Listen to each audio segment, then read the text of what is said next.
Demon Slayer détient le meilleur épisode, tout animé confondu, c'est incontestable, et je vais vous le prouver. Alors oui, je vois déjà venir les personnes qui vont dire « Ouais, la première transformation de Gohan en Super Saiyan 2, face à celle est le plus grand moment de l'histoire des animés. » D'autres vont me parler de l'arrivée de Naruto à Konoha face à la baguette pas trop cuite, mais je maintiens qu'un certain épisode de Demon Slayer a une construction parfaite dans sa narration, et bien sûr dans son animation. Il s'agit de l'épisode 19 de la saison 1, le dieu du feu. Et malheureusement, je vais devoir spoiler un petit peu. Posons le contexte, nos trois personnages principaux affrontent chacun de leur côté un démon ou une lune démoniaque à la solde de Michael Jackson. Muzan, pardon. Ils font donc face à une famille de démons, tous liés par la lune démoniaque numéro 11, Rui, que Tanjiro, le personnage principal, affronte. Et dans ce combat, Tanjiro est acculé. Il n'a aucune issue et Rui souhaite lui voler sa sœur Nezuko, pour en faire sa propre sœur. En gros, vous l'aurez compris, il invente des liens familiaux en sachant qu'il a le pouvoir de tisser des toiles indestructibles pour éliminer ses adversaires. Retenez bien cette dernière information. Tanjiro s'apprête à être éliminé, mais juste avant qu'il ne soit achevé, il a un flashback. Un flashback où il voit son père en train d'exécuter une danse en hommage au dieu du feu. Tanjiro enfant se pose la question, comment fait-il pour continuer à danser alors que son état de santé est faible? Et son père explique que tout est une question de mouvement et d'inspiration, afin de réussir à pratiquer cette danse. À l'issue de ce flashback, on comprend que c'est la solution pour Tanjiro, afin qu'il puisse s'en sortir, et ça ne loupe pas car son aura change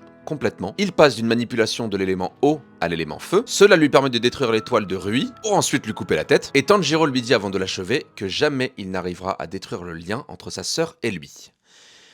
Mais qu'est-ce qui vient de se passer exactement? Parce qu'en effet, il ne s'agit en aucun cas d'un Deus Ex Machina, où notre héros est en fait protégé par une espèce de puissance au-delà des humains. Et pour comprendre tout le génie de cet épisode, il faut revenir à son début, où l'on voit Zenitsu, à l'agonie, presque mort après avoir vaincu son adversaire. Et il y a un élément intéressant dans cette scène, c'est qu'il dit juste avant qu'on le soigne, Papy, parce qu'il est convaincu de l'avoir vu. Et justement, le personnage à côté qui soigne Zenitsu lui explique justement que juste avant de mourir, une personne a des hallucinations dans lesquelles il revit les moments les plus importants de sa vie. Et c'est exactement ce qui est arrivé à Tanjiro. Il a revécu la danse du feu de son père, danse qui était la clé pour se sortir de cette situation critique. Vous noterez que le thème de cet épisode est celui du lien familial, un épisode qui oppose un protagoniste prêt à tout pour protéger sa seule famille, face à un antagoniste prêt à tout pour en avoir une. D'où cette réplique ponctuant cette attaque combinée de Tanjiro et Nezuko, tu ne briseras jamais le lien avec ma sœur. Le tout accompagné d'une musique absolument parfaite, qui est poursuivie sur le générique de fin, bref, meilleur épisode ever. Je n'ai quasiment jamais vu ça dans un animé. Mettez-moi en commentaire les épisodes qui vous ont le plus marqué dans votre vie. Si vous aimez ces sujets qui sortent un petit peu du registre habituel où je parle de cinéma, indiquez-le moi en commentaire, ça pourra me donner des idées. Sur ce, j'attends vos retours et on se dit à demain pour une nouvelle vidéo.